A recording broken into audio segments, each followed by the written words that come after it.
미국 민주당 대선 후보인 카멀라 해리스 부통령의 지지세가 약진하고 있다는 여론조사 결과가 또 나왔습니다.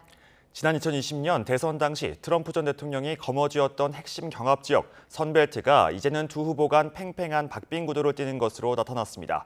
황보선 기자가 보도합니다. 뉴욕타임즈와 CNN가 애리조나, 조지아, 노스캐롤라이나, 네바다를 대상으로 지지율을 조사한 결과 두 후보가 각각 2개 주에서 우세했습니다. 해리스 부통령은 애리조나에서 50%의 지지율을 기록해 트럼프 전 대통령의 5%포인트 앞섰습니다. I'm here today to support Madam President, our future Madam President, speaking it into existence. 해리스 부통령은 노스캐롤라이나에서도 49%로 트럼프 전 대통령의 오차 범위 내에서 우세했습니다.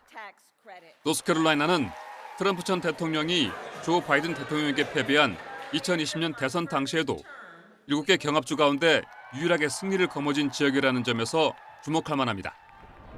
반면 트럼프 전 대통령은 조지아에서 50%의 지지율로 해리스 부통령을 4%포인트 차로 제쳤고 네바다에서는 48%의 지지율로 1%포인트 차로 앞섰습니다. I think his actions speak louder than words. He just is the people's person. 바이든 대통령 후보 시절만 해도 트럼프 전 대통령이 우세했던 4개 선벨트 주에서 해리스 부통령이 돌풍을 일으키고 있는 겁니다. 지난 5월 같은 조사의 경우 트럼프 전 대통령은 애리조나와 조지아, 네바다 등 3개 주에서 50%의 지지율로 바이든 대통령에 크게 앞선 바 있습니다.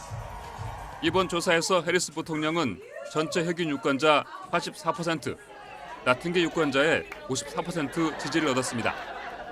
해리스 부통령은 또 애리조나, 조지아, 네바다 등 3개 주의 여성 유권자 지지율에서도 14%포인트 앞섰고 유색인종 유권자 지지에서도 29%포인트 앞섰습니다. 젊은 층의 대부분을 차지하는 틱톡 사용자만 놓고 보면 이들 3개 주에서 해리스 부통령이 트럼프 전 대통령의 14%포인트 우세했습니다. 반면 트럼프 전 대통령은 4개 선펠트 주에 고졸 이하 백인 유권자 66%의 지지를 얻었습니다. 해리스 부통령은 앞서 지난 10일 공개된 미시간, 펜실베이니아, 위스콘신 등 3개 경합주 조사에서도 트럼프 전 대통령에게 4%포인트 앞선 바 있습니다. YTN 황보선입니다.